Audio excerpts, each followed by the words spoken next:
Buenos días, buenas tardes, buenas noches y bienvenidos a La Huella OVNI, este espacio en donde nos hacemos preguntas, nos planteamos qué hay arriba de nuestras cabezas, qué son todos estos hechos inexplicables que hace tantos milenios que estamos tratando de darle respuestas.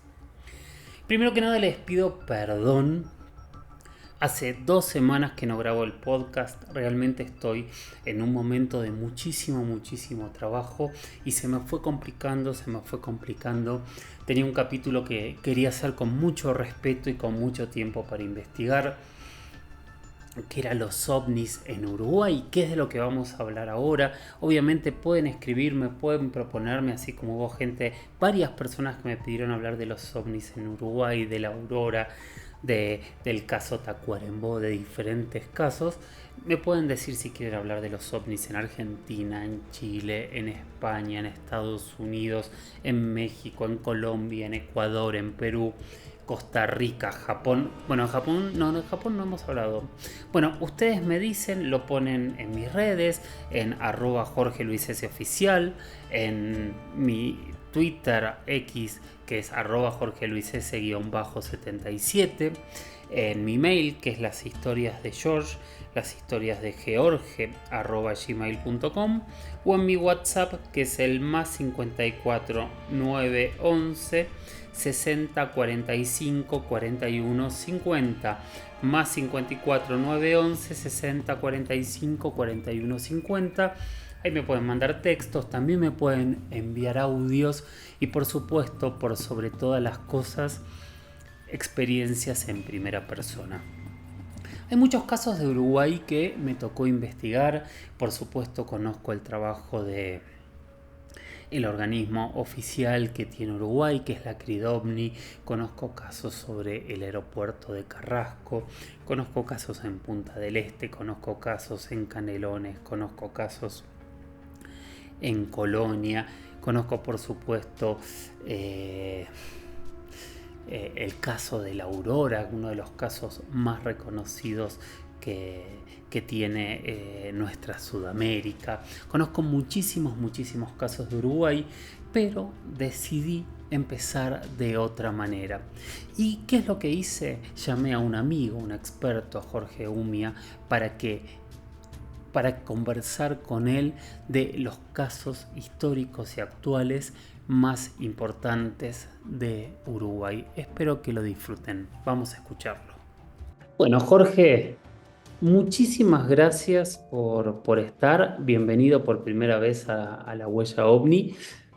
El tema de hoy es un tema que hubo muchos compatriotas tuyos que me pidieron y que fueron los primeros, y es: ¿por qué no hablas de los ovnis en Uruguay? Y estamos como abriendo una sección porque vamos a hablar de los ovnis en cada uno de los países de manera genérica, de manera histórica. Obviamente es imposible abarcar todo, pero es empezar a poner dentro de un mapa a cada país con su historia, su investigación y su idiosincrasia en el fenómeno, porque hay países muy abiertos, hay países muy cerrados. Pero antes de meternos con esto, me encantaría que te presentes, que nos cuentes quién sos. Bueno, muchísimas gracias, Jorge, por la invitación. Un placer estar contigo y con todos quienes nos escuchan. Y para hablar además de este tema tan apasionante que nos une a todos y que tampoco nos deja indiferentes porque presenta tantas aristas, ¿no? Y que ya desde hace tanto tiempo está entre nosotros. Mi nombre es Jorge Umia. Me considero un divulgador y un buscador en este campo del fenómeno ovni y de otros campos también, y que desde hace ya muchos años ando atrás de testimonios, de hablar con personas, de acercarme al lugar, tratar de estar en el sitio, registrar material, analizar y a su vez poder compartir con todas las personas que me puedan escuchar a través de la radio, que participo allí como columnista en 2 radios, y a través de un programa aquí en Televisión de Uruguay, ahora en este momento, que se llama Zona Desconocida y que es emitido por Canal 4, bueno, donde tocamos todos estos temas y bueno, es una forma de acercar, como decía, toda la gente que atraviesa algún tipo de experiencia de este tipo, de que la escuchen y de que a su vez algo que resulta muy útil, no se sientan solas, ni que es algo que es cosa de locos que les pasa solo a ellos, sino que esto viene sucediendo desde hace mucho tiempo. Está buenísimo. Y te hago una pregunta muy simple y muy compleja. Si yo te digo ovnis y Uruguay, ¿qué es lo primero que te viene a la mente? Algo que nos, como decía antes, nos acompaña desde hace muchísimo tiempo. Fíjate vos, como para hacer un poco de historia y para arrancar, si te parece, con un detalle de algunos aspectos. Sí, sí, sí, sí. Mira, los testimonios o los registros primarios que se encuentran en nuestro país datan de la década del 40 y existe ya en, si no recuerdo mal, en julio de 1947, un artículo en un periódico de nuestro país que se encabeza Discos Voladores. Fíjate vos, 12 de julio de 1947, a poquitos días nomás de lo sucedido allí en toda esa época, en ese año tan relacionado a todo esto del fenómeno ovni, ¿no? En Estados Unidos y demás. Bueno, aquí en nuestro país ya se hablaba de unos discos que unas personas que en principio consideraban que eran una bandada de aves, algo extraño que estaba allí, que veían a lo lejos, pero después cuando vieron con más detalle, no era eso, eran unos discos plateados que atravesaban por allí en varios, también, cosa coincidente, ¿no? Con lo de Kenneth Arnold y demás, eran varios objetos que ellos observaban. Bueno, eso, fíjate vos que tuvo un impacto y una permanencia que se sostuvo, lo cual derivó en que ya en el año 1958 se formara un grupo que fue como pionero en este asunto de la investigación y el análisis de estos datos y estas experiencias. En el año 58 se crea CIOBI. CIOBI era un grupo de personas que se habían, veinteañeros, gente muy joven, que se había reunido para llevar adelante esto que estaba pasando. Y es algo que se mantuvo como una constante en la creación de varios grupos. Después estuvo CIFE, también integrado por investigadores militares en activo y en retiro. Y después, por supuesto, en el año 79, con la creación de la Comisión de la Fuerza Aérea, la CRIDOVNI, que hasta el día de hoy se mantienen activos recabando todo esto, ¿no? O sea, CIOBI en el 2008 dejó de funcionar y CIFE en la década del 90, si yo no me equivoco, pero no lo tengo tan claro, no quiero mentirte. Pero CRIDOVNI sí sigue hasta ahora. Entonces, esto se ha hablado, por lo menos de manera oficial, de forma abierta desde hace mucho tiempo, y es algo que está bueno que suceda, ¿no? Por parte de un organismo oficial que recabe esta información y que comparta los archivos de las experiencias, ¿no? Y lo que ha sucedido en cuanto a puntualmente hechos han sido de los que podemos encontrar a lo largo de todo el mundo con muchas características en común, ¿no? ¿Y qué casos oficiales han desclasificado o han hecho públicos? ¿Cuáles son los que más te han impresionado? Mira, hay uno puntual. Hay varios, ¿no? Pero hay uno, fíjate vos que de todos los casos recibidos por la comisión CRIDOVNI, que son en el entorno de los 2000, hay un 3% aproximadamente que permanece con una conclusión, digamos, abierta, ¿no? Que no hay nada que de manera convencional explique las experiencias. Y uno puntualmente de ellos sucedió a poco antes de creada la CRIDOVNI, que fue el 7 de agosto del 79. Bueno, esto fue en verano de ese mismo año del 79, cuando un avión, un biker de Pluna, que venía desde Aeroparque hacia Carrasco, era la madrugada a las 4 aproximadamente. Bueno, ese avión es informado en la torre de control, que en el centro de control de la torre de Carrasco, la persona que estaba allí le dice al controlador, Omar Vera, se llama el señor, le dice, mirá, algo le pasa al piloto de Pluna. Toma el contacto Omar Vera con este señor, como decía, como vos bien mencionabas, y esto es uno de esos casos emblemáticos de la CRIDOVNI, por las personas involucradas, ¿no? Digamos, por su expertise, por la tarea y demás, toma el contacto el operador con los pilotos, quienes le dicen que un objeto de forma elíptica con un color del tipo gas mercurio los viene acompañando en todo el trayecto. Bien, él en definitiva comienza a ver con los prismáticos para distinguir en determinado punto si podía observar de manera visual lo que le estaban contando, le pide al avión que prenda las luces de aterrizaje para hacerlo más visible y distingue efectivamente al avión y a su lado esa luz que los venía acompañando. Le da la posibilidad al avión, al biker, de tener le da, como se dice en aviación, una directa. ¿Qué quiere decir? Que en la misma dirección que venía, como no había tránsito, estaba despejado, podía derecho, en el mismo sentido, aterrizar en esa pista. El piloto toma, y es interesante la decisión de la cabina, ¿no?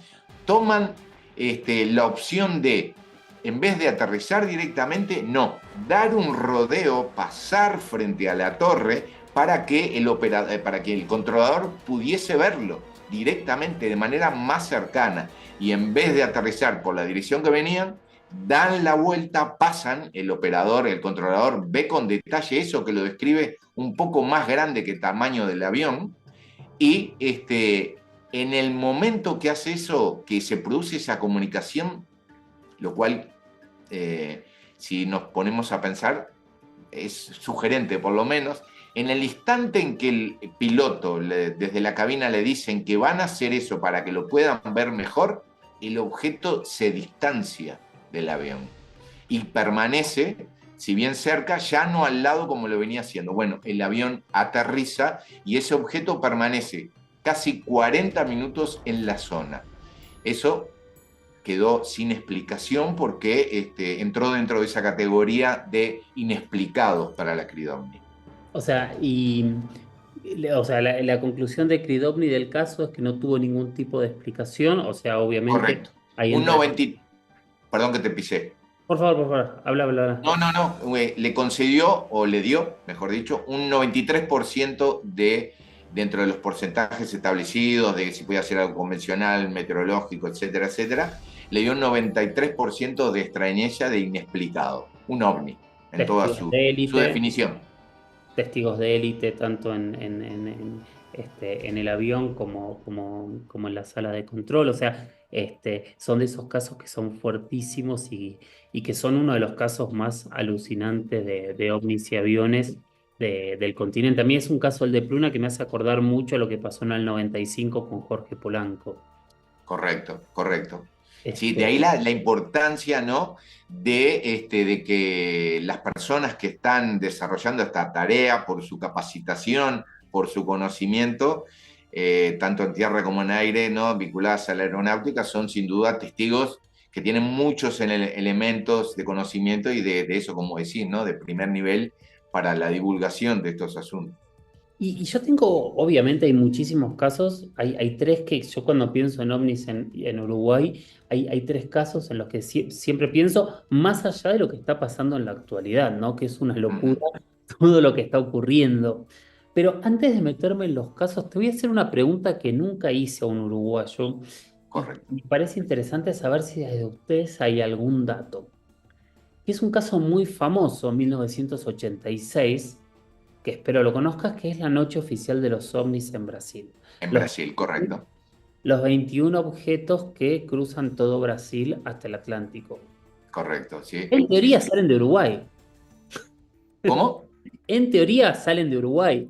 Ah, en teoría van desde aquí hacia esa zona Claro. muchos, sí. Sí, porque además estamos relativamente cerca de donde se dan los hechos, que se dio todo por ahí por San Pablo y demás. Pero no hay registro desde Uruguay o desde los... No, no, no hay nada vinculado en ese momento específicamente, al menos en mi conocimiento de lo que yo he averiguado, por supuesto, ¿no? Que se dé en esa masividad como se dio toda esa noche, bueno, que de hecho derivó en que quien estaba, ¿no?, al frente, como todos saben, lo que nos escuchan y vos, por supuesto, habló abiertamente de que, bueno, algo había pasado que no sabían, ¿no? Moreira Lima dio la conferencia de prensa prometiendo que en 15 días iba a dar la explicación. Correcto. Y son los 15 días más largos de nuestra historia, porque en 15 días Se ve que el almanaque va despacio para... Sí, sí, sí. De hecho, que además es una situación que también hay que pensar, en cierta manera, pone incómoda a las autoridades aeronáuticas, ¿no? Y mucho más al ámbito militar. y es peligroso, aparte, definitivamente es lo que decís. Hablar de Uruguay es sinónimo de hablar de la aurora cuando hablamos de ovnis.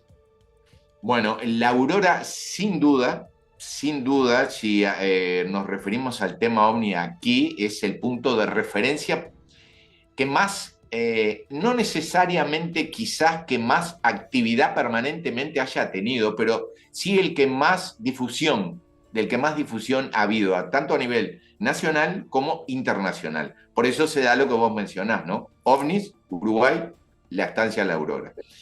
Hay otros sitios también aquí en nuestro país, por ejemplo, todo lo que se conoce como el Santoral en el departamento de Canelones, ¿no? Fundamentalmente en la zona de San Ramón, donde se han dado muchos hechos, así como en el este, en la zona de La Valleja, en las sierras de Minas, y una franja que de últimamente, después seguramente conversaremos sobre los casos presentes, pero hay una franja sobre el norte del país, donde hay una acumulación de eventos, ¿no? Tacuarembó, Salto, Durazno, y que incluso tienen hasta una concordancia lo que pasa allí con lo que se vive en Argentina en la misma línea también, ¿no?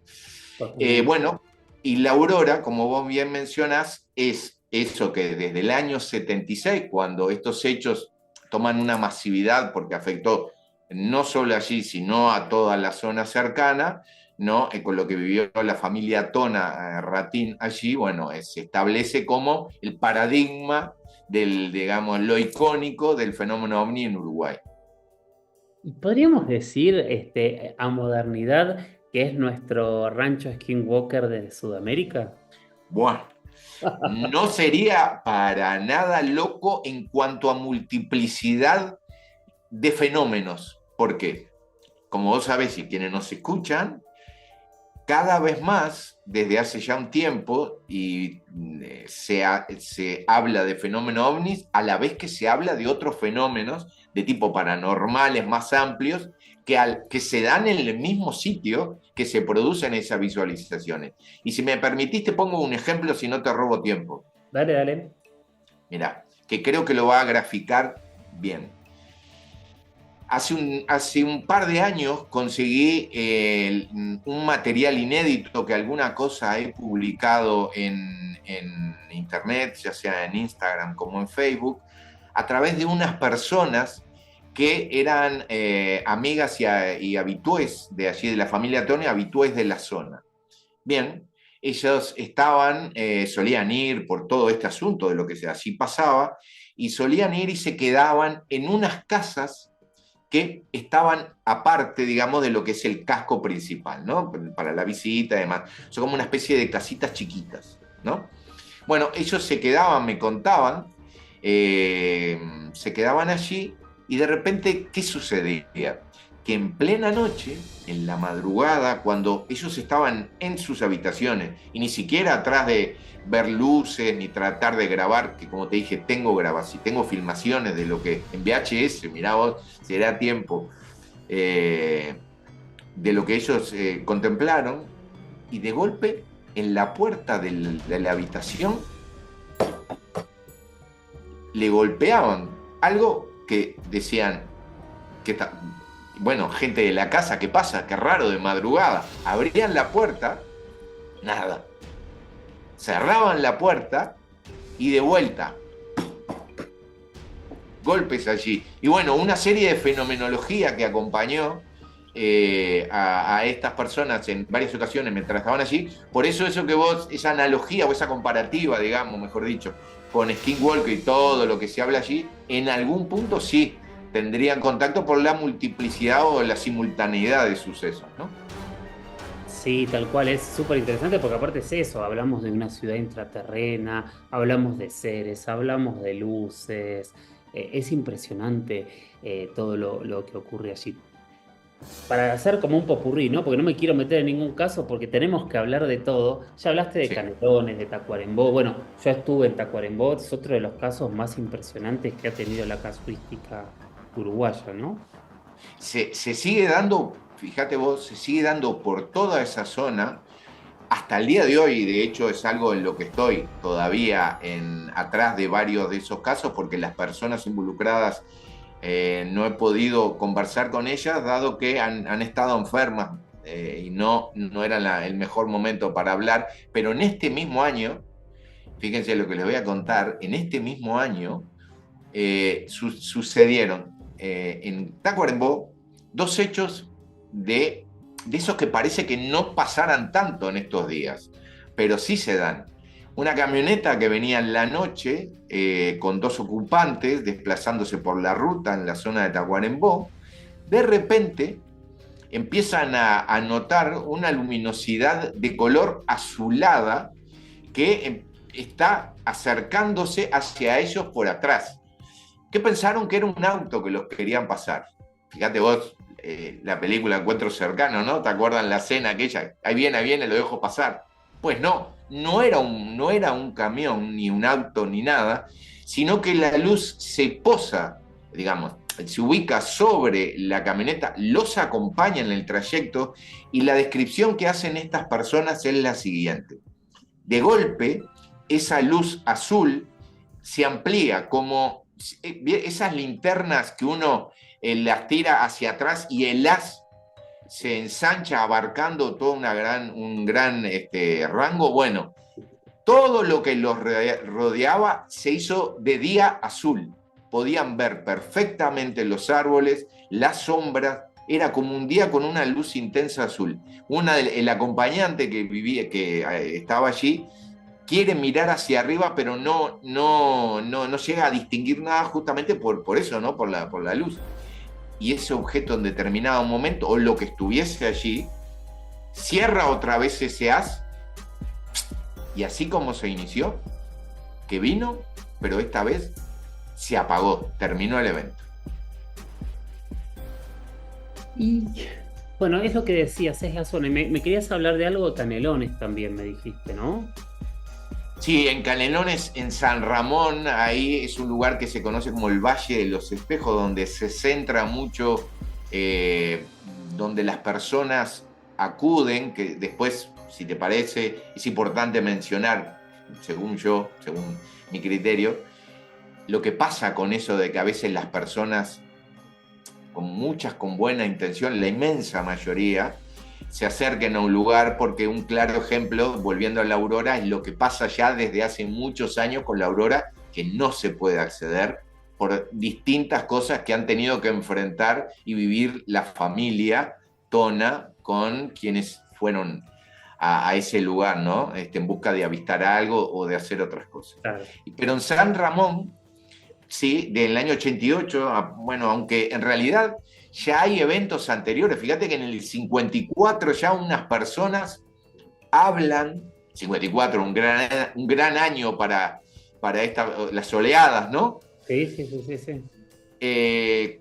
Bueno, en el 54 ya unas personas allí ven una intensa luz que se aproxima al sitio en esa misma radio, digamos, de donde se dan estos hechos, de un tiempo a esta parte, y ven una luz que les lleva a las personas, a los habitantes, a salir armados, a ver qué era eso, porque pensaban que los querían robar.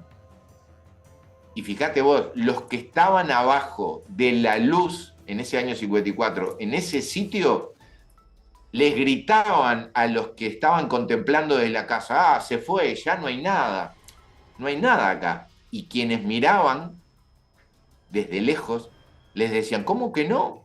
Si está ahí arriba de ustedes, si la luz la estamos viendo desde acá. Bueno, los hechos en el 88 implicaron que tomara divulgación masiva, porque aparecieron en todo ese perímetro, en esos lugares, unas huellas en forma de herradura, cuando previamente, en la noche anterior, en el día anterior a que eso apareciera sobre la zona, no había nada, el campo estaba perfecto, no correspondía a ningún trabajo humano que se hubiera realizado por ahí, ni nada, en una zona de herradura, bueno, perdón, unas marcas de herradura, y que estaban allí, y que bueno, ¿Y de qué significaron tamaño? el inicio, ¿eh? ¿De qué tamaño? Y serían aproximadamente, yo calculo, recuerdo aproximadamente unos 3 4 metros, ponele. O sea, más grande que lo que había aparecido en Tacuarembó antes de la caída, más grande, por ejemplo, de lo Atalaya en Buenos Aires, donde aparecieron todas esas marcas una al lado de la otra allá por los 80.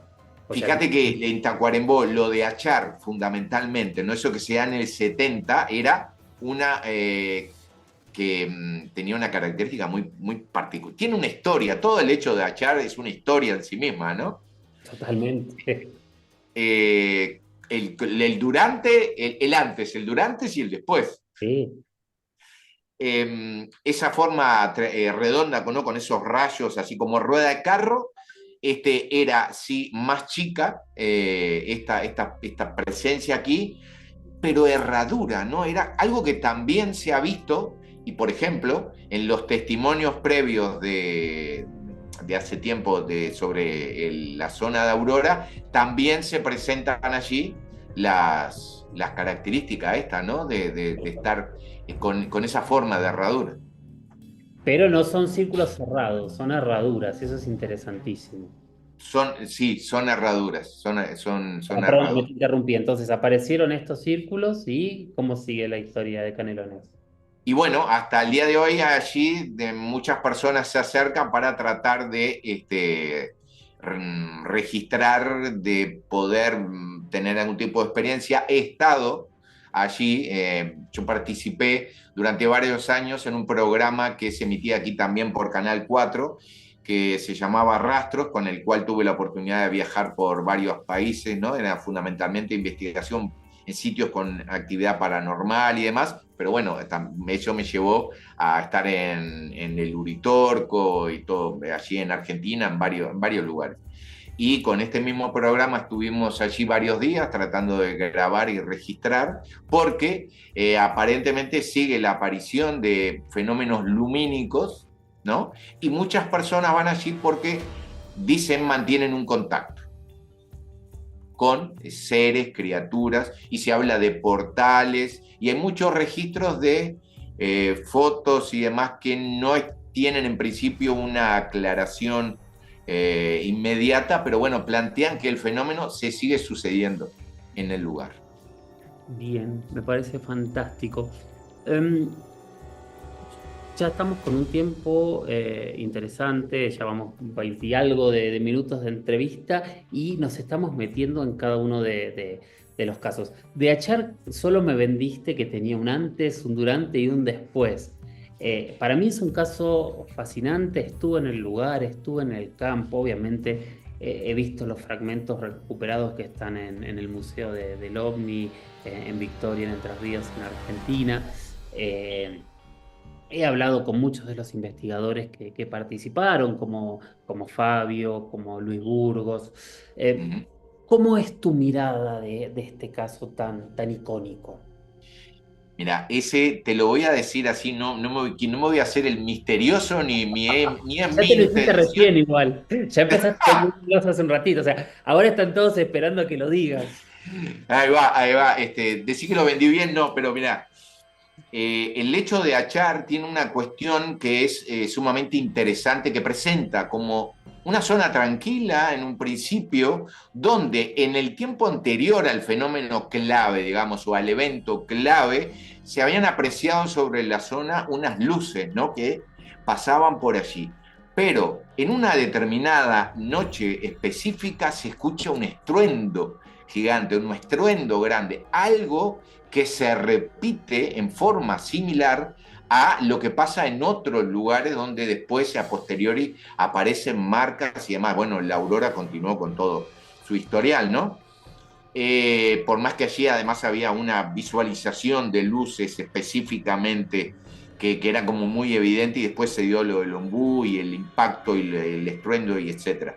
Pero ahí en Achara apareció, visto por el dueño del campo, algo que es, fíjate, como Caravaca, José Antonio Caravaca habla muchas veces, ¿no? De lo poco repetitivo que se presentan a veces los casos. Esa marca cilíndrica con un relieve en el nivel y que después tiene como mucho 12 rayos, como rayos, ¿no? Que le aparenta como, perdón, 8 creo, rayos como rueda de carro de 12 metros y demás, no es algo también que se haya documentado ni hablado en demasiados sitios, ¿no? Yo al menos.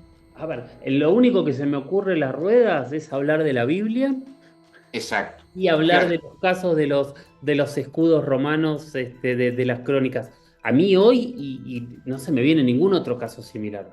No, no, yo tampoco recuerdo, y más teníamos que hablar, eso, como decís, hacer como es esa analogía que incluso parece traída de los pelos, pero bueno, hace acordar que quizás, y antes, durante ese evento que se mantuvo esa marca que estuvo allí durante mucho tiempo, y después hasta el día de hoy, no se ha dado otra huella igual, al menos en nuestro país. Y bueno, esa marca presentaba además una alteración que fue evidente y registrada en lo que hace a las mediciones en el sitio y se encontraron esos fragmentos, ¿no? Pero te quiero, a lo que iba con lo de misterioso, porque no solo estuvo en ese sitio antes, durante y después también se siguieron observando durante un tiempo posterior distintas luces que deambulaban por la zona,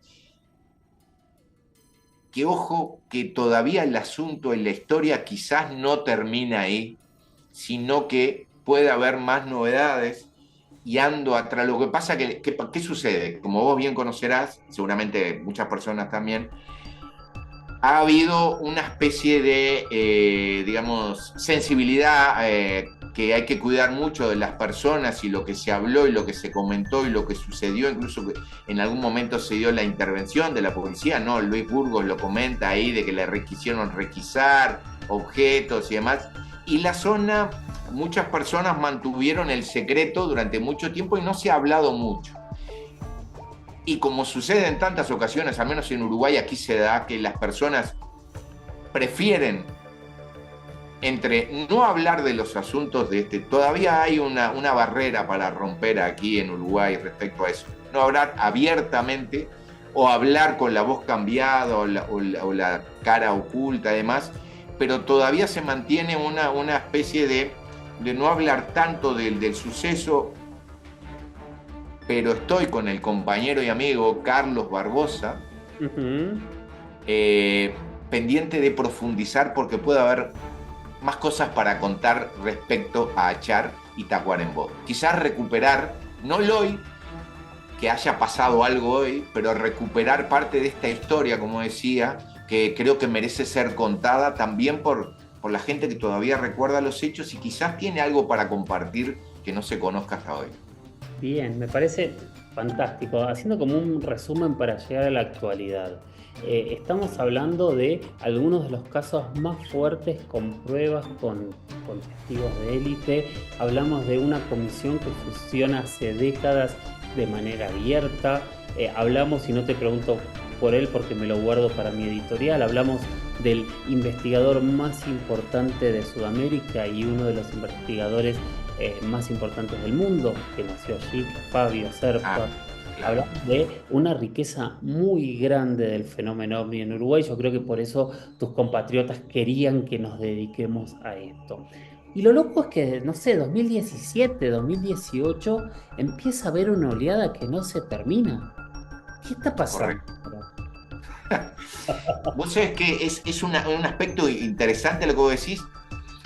Mi visión es que efectivamente, sí, hay como una oleada, o es que debido a que esto ha aparecido en medios masivos, que hasta ese momento, y te hablo de Uruguay puntualmente, ¿no? que te puedo decir con certeza, era casi de señalamiento, de burla, como diciendo, uy, los loquitos estos de los ovnis de vuelta, ¿no?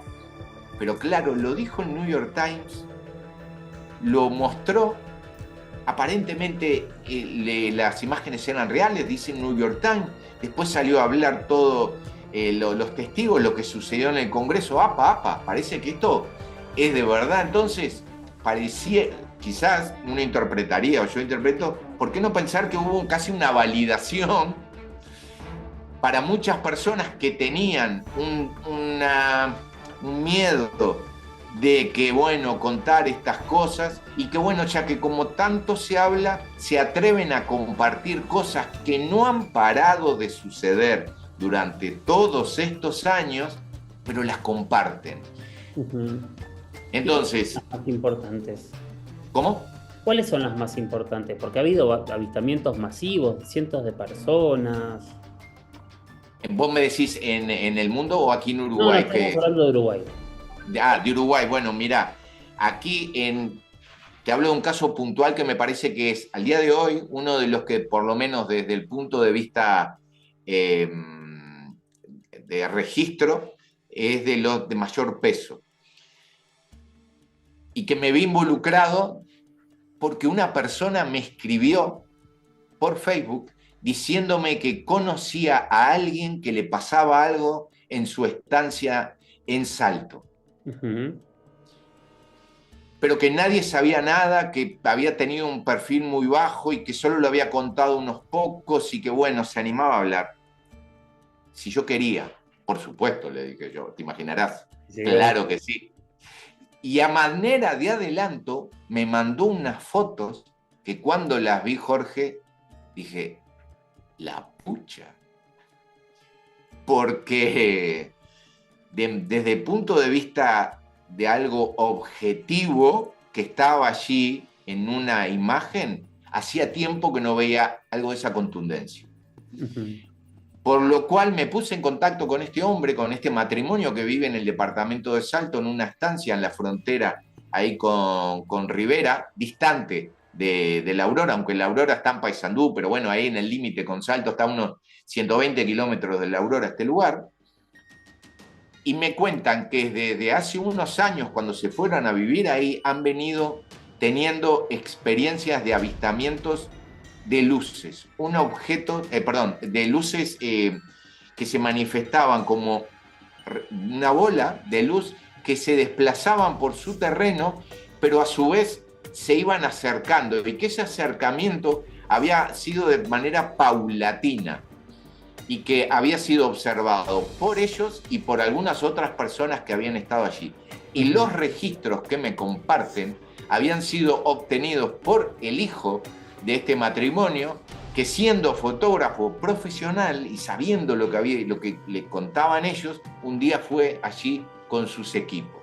Y con sus equipos logra registrar lo que los padres le contaban. Esas luces, y fíjate vos que hablo de luces, fenómeno muy similar, que a todos, no, a vos obviamente te resultará conocido y a muchos también, de lo que, por ejemplo, Diego Escolar habla en su experiencia allí mientras estaba haciendo su trabajo de campo con estas personas en ese trabajo antropológico y lo que tantas veces se comenta ahí en Argentina, en Victoria y en otros lugares.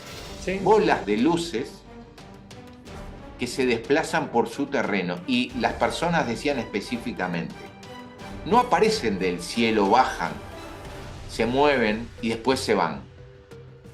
Vienen de abajo, se mueven y desaparecen. Claro, es exactamente, qué loco, es exactamente lo que lo que decís de Victoria, o obviamente, Diego. Eh, te hago, igual ya casi estamos terminando porque ya Perdonad si me extiendo demasiado, es que... no, porque es fascinante, pero bueno, también hay que terminar de poner cosas. ¿Te Sí, puedo pedir un favor? ¿Podés cómo no. buscar en X alguna de esas imágenes poniendo el hashtag la huella ovni para que todos lo puedan ver? Contá con ello, no hay Perfecto. problema ninguno. Hay videos también. Dale, vos publicalo y etiquetame también y así la gente lo puede. Claro. Te lo Sí, agradecería muchísimo. Bueno, cómo no. Aparte estuve ahí varios días, o sea que y está para seguir ese tema. Yo te propongo hacer una segunda entrevista en un par de semanas para que profundicemos sobre esto, si te parece bien. contá conmigo de vuelta, no hay problema ninguno, con Dale. gusto. ¿Dónde te encuentra la gente? La gente me encuentra en Instagram, Jorge Umia, mi nombre es Jorge, Humia, es mi apellido. También en Facebook. Y tengo un canal de YouTube que se llama Puerta Allende, Allende por eso de, como el apellido del expresidente y Sí. chileno, ¿no? Allende va Allende por eso de más allá. Ahí en YouTube incluso está el testimonio de este matrimonio que vivió esas experiencias, porque decidieron dar la cara. Por eso lo valora además muchísimo más. Y esto es de ahora, de este 2024. No, es espectacular. Yo voy a ir a verlo y lo charlamos y lo profundizamos más en un par de semanas. ¿Cómo Jorge, no? de verdad, gracias. Para mí es un honor, es espectacular. Tu relato fue clarísimo. Obviamente es un pantallazo muy grande y totalmente injusto, porque podríamos hablar de 100 millones de cosas más, pero nos debería llevar la vida. Pero es un pantallazo para que todos los oyentes puedan empezar a escuchar, que es un poco lo que vamos a hacer con cada país, porque fue uno de los pedidos de la audiencia. O sea, no van a ser todos los capítulos uno atrás de otro, pero vamos a ir a contar los ovnis en Colombia, en Argentina, en Chile, Perfecto. en España, en Canadá. Lo que se vaya pidiendo lo vamos a ir haciendo. Jorge, de verdad, gracias. Y bueno, entonces espero que con el hashtag numeral la huella ovni vaya subiendo esas imágenes. Aparte, así la ¿Cómo gente no? encuentra más fácil cómo seguirte y encuentre el canal y pueda ver todo esto. De nuevo, para mí realmente, Jorge, ha sido un gustazo. Gracias por la oportunidad. Además, hablar de estos temas es apasionante, forman parte de la vida de uno ya desde hace muchos años, la vida de Total. tantos, ¿no? Y quiero agradecer, si me permitís, solo un minuto te robo nada más, porque me parece de orden y que vos lo mencionaste y bueno, lo quería dejar para el final. Que uno está aquí también por el trabajo de otros, por estas otras personas que estuvieron antes que uno. Y vos mencionaste a Fabio Serpa, que por supuesto, ¿quién no leyó de niño? O muchos de nosotros, ¿no? Cuarta Dimensión, la revista y todos sus libros y sus investigaciones.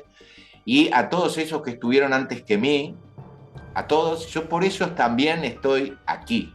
Entonces es como una buena oportunidad de que es algo que continúe porque este fenómeno nos acompaña. Y no hablamos tampoco, fíjate, lo dejamos para otra, los hombres de negro en la zona de la aurora. Fíjate vos cómo las cosas se repiten y parecieran, pero ¿por qué y para qué? Y ahí sucede. Pero lo hablamos la próxima y será un gusto encontrarnos. Te agradezco de nuevo. Y a la Fantástico, gente un gran saludo. fantástico, perfecto. Gracias. Gracias, Jorge. Y es cierto, quedó muchísima información. Y estuvimos conversando de todo lo que yo quería hablar. Justamente tenía preparado para hablar de mucho de eso, pero nada, la verdad que de manera magistral lo relató Jorge. Y sí me quería guardar un solo tema para mí. Quiero hablar de Fabio Serpa. Fabio Serpa fue el gran investigador, yo animaría a decir, de toda Sudamérica y uno de los investigadores más importantes del mundo. Este uruguayo, que nació en el departamento de Colonia, en Rosario, en 1928, en diciembre de 1928, un sagitariano orgulloso, por muchos años fue una estrella de cine, un personaje de la farándula, tanto de Uruguay como de Argentina, y después de una experiencia mientras rodaba unas escenas y vio algo extraño, el mundo de los ovnis lo empezó a llamar cada vez más. No era la primera vez, sino había sido la primera vez que había coqueteado con el mundo del misterio, que siempre le había interesado, pero poco a poco dejó una de las carreras más exitosas que había para dedicarse al 100% a investigar el fenómeno ovni. Y así recorrió gran parte del continente de Sudamérica, especialmente hablamos de los casos en Argentina, de los casos en Uruguay, tratando de investigar e investigando de primera mano y tratando de buscar respuestas y sacando conclusiones que se mantienen hasta el día de hoy, como el concepto del contacto cercano del quinto tipo. Revolucionó, habló en conferencias, conoció a todos los grandes investigadores, compartió ideas, compartió momentos, fundó, como decía Jorge, una de las grandes revistas del fenómeno ovni y que tiene una de las colecciones más importantes, y abrió camino.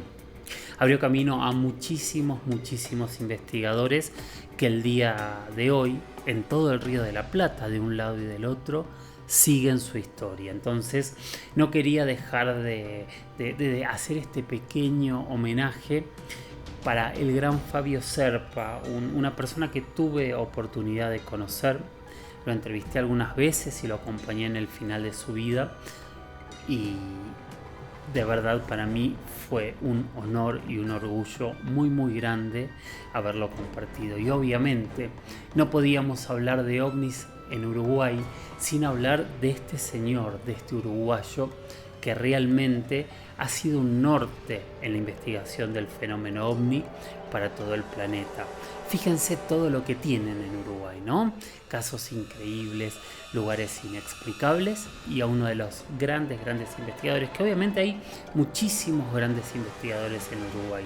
No quiero dejar de desmerecer absolutamente a ninguno, pero me parece que claramente Fabio tiene un lugar especial en la historia y había que nombrarlo en este programa sin ningún tipo de dudas. Bueno, vamos a ir ahora con nuestra experiencia en primera persona. No vamos a responder más preguntas hoy porque me parece que ya no nos va a dar el tiempo, y la idea es lograr un programa que esté totalmente dedicado a los ovnis en Uruguay. Así que bueno, hasta aquí llegamos con el tema, y ahora vamos a escuchar la experiencia en primera persona que llegó al WhatsApp al más 54 911 60 45 41 50. Buenos días, buenas tardes, buenas noches, Jorge Luis, como dices en tu canal. Depende a qué hora lo estés escuchando. En este momento es de noche, aquí en León, Guanajuato, desde donde te mandamos un cordial saludo. Mucha suerte en tu canal. Y pues este relato, ojalá y te sirva para ampliar más la información que publicaste hace unos meses en tu podcast referente al caso de la Rumorosa aquí en México. Y pues bueno, este relato yo lo escuché de un amigo de mi mamá hace muchos años. Ahorita yo tengo 38 años. En ese entonces yo tendría unos 8 o 10 años cuando lo escuché. Y pues bueno, la primera vez que yo escuché de la Rumorosa fue precisamente en una ocasión que él nos invita a comer. Mi mamá comienza la plática contando una experiencia que ella tuvo en un viaje hacia Tijuana. En aquella ocasión ella se va en camión. En aquel entonces tengo entendido que pues si hacían más horas de viaje en camión desde León hasta allá, y pues había que transitar la vieja carretera, la que le llamaban la vieja carretera La Rumorosa, pues que tenía más curvas, yo creo, que las que ahorita tiene, más peligrosa. Y ella contaba, fue lo único que contó, ella contaba que se podían ver en algunas partes los vehículos que se accidentaban en el fondo del barranco. Yo imagino que pues era más barato simplemente sacar a las personas y dejaban el vehículo ahí abajo, y pues era como un museo, ¿no? En ese momento pues ella saca esa plática. El amigo de ella es quien nos amplía la información del lugar, pero de una manera sorprendente para mí en aquella ocasión, y cada que me acuerdo ese relato seguido se me olvida, pero cuando escucho ese relato de los muchachos que se pierden en esa región, viene a mi mente ese relato que comentas tú. Yo lo había escuchado con Jaime Maussan en una conferencia, y igual vino a mi mente en esa ocasión. Este señor, amigo de mi mamá, yo simplemente lo conocía como el señor Saldaña. Él era trabajador del Instituto Mexicano del Seguro Social en aquella ocasión que yo lo conocí. Él trabajaba creo que en la cocina. Mi mamá también trabajaba en el mismo hospital, aquí en León, en la T1, en el hospital de la T1. Sí le conocemos. Y entonces, el señor Saldaña era de Celaya, pero trabajaba aquí en León. Es todo lo que sé de él.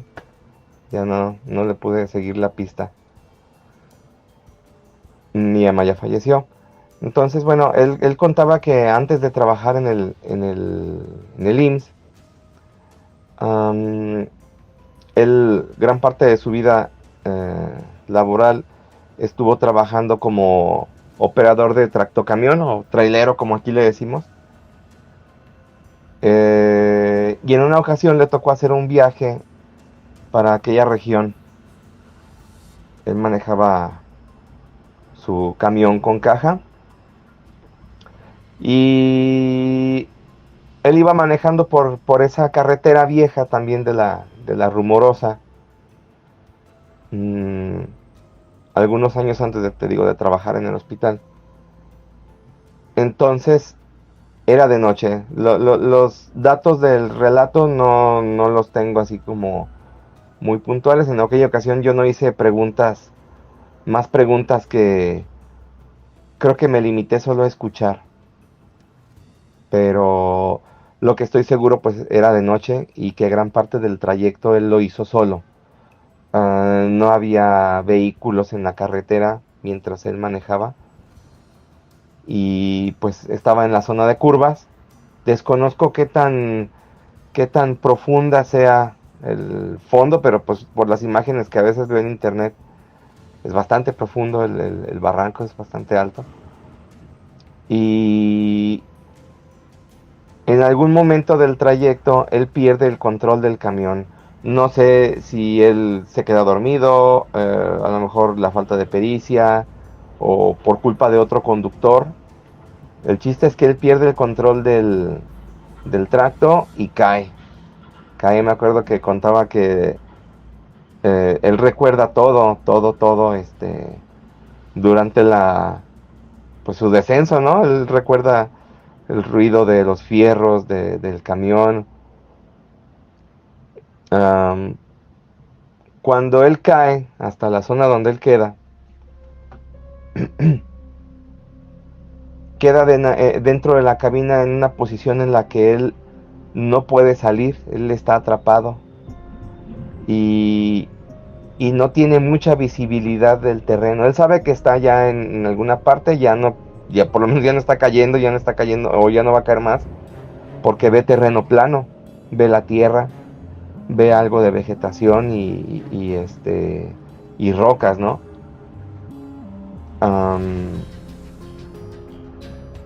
Pero pues las ve a duras penas porque pues está oscuro. Entonces él se da cuenta que está bien, pues que se puede mover, pero hay algo que le impide salir del camión. No, para él no es imposible salir del camión, está atrapado y pues él comienza a gritar por ayuda. No sé cuánto tiempo estuvo gritando, pero estuvo gritando, él decía que por bastante tiempo. La hora exacta no la conozco. Por lo menos en la que él iba manejando, pero te digo, sabemos que es de noche. Entonces él comienza a gritar, dura algo de tiempo gritando. Se cansa, pues medio desesperanzado, hasta que en el terreno él comienza a ver luz como si fueran linternas. Él no las describió así como luces características, ¿no? Azules, rojas, como he conocido otros relatos en otras partes del país donde son luces de colores. No, simplemente eran luces como de faros de algún vehículo. Él pensaba que eran rescatistas los que lo venían a buscar. Entonces él empezó a gritar más y más y más, gritaba mucho para que supieran dónde estaba, supieran que estaba vivo, y les decía que estaba bien, que lo ayudaran a salir, que no podía. Entonces las luces pues a paso lento se acercaban, a un ritmo lento se acercaban. Inicialmente solo veía los destellos de la luz, pero en algún momento él nota que esos destellos tienen forma de personas altas, y no les distingue ojos, no sé, dedos. Él ve una silueta de una persona, am, y los describe pues como si tuvieran una tipo de túnica o de capa, y que despedían pues una luz intensa. Los podía ver. No recuerdo el número de seres, te echaría mentiras, no recuerdo el número de seres, pero él en aquella ocasión lo mencionó en plural, ¿no? Él siempre dijo que para él habían sido ángeles. Él decía que habían sido ángeles lo que él veía, pero le dio miedo. Le dio todavía más miedo cuando estos seres o estos ángeles se acercan más al camión, y él nota que ya están a pocos metros del camión, y él ya guarda silencio desde tiempo antes, desde que llegaron. Cuando él se dio cuenta de eso, él guardó silencio, ya no quiso seguir gritando, dijo no, mejor ya no quiero nada, ya no me ayuden. Y él cierra los ojos, pero los escucha, de repente los abre y ve las formas fuera del camión. Y es tanto el pánico que él tiene que él se desmaya. Él ya no recuerda nada más. Simplemente lo último que él recuerda pues es haberlos visto y escuchado, porque pues se escuchaban el terreno, cómo se movía con los pasos, o no sé, o el arrastre que provocaban estas figuras, estos seres. Lo siguiente que recuerda o que él vive es que él ya está arriba en la carretera acostado. Es de día. Hay sol y él está en la carretera. Él se levanta, está bien, pues se puede poner de pie, a lo mejor algo adolorido, pero puede levantarse y se asoma al precipicio y ve su camión allá abajo. Ve su camión, no ve otra cosa extra, simplemente está el camión, el tractocamión está volteado, casi destrozado, yo creo. Y de algún modo pues él llega al poblado siguiente, ¿no? A lo mejor pidió algún aventón. Lo que sí recuerdo es que él lo enfatizaba mucho, que gracias a esos ángeles él había salido del camión, porque pues él no sabía que él no iba a poder salir sin ayuda. Ese es el relato que tengo para ti. Hay un video que circula en internet de un camión que también pierde el control y sale de la carretera, y pues veo ese video y lo recuerdo a él.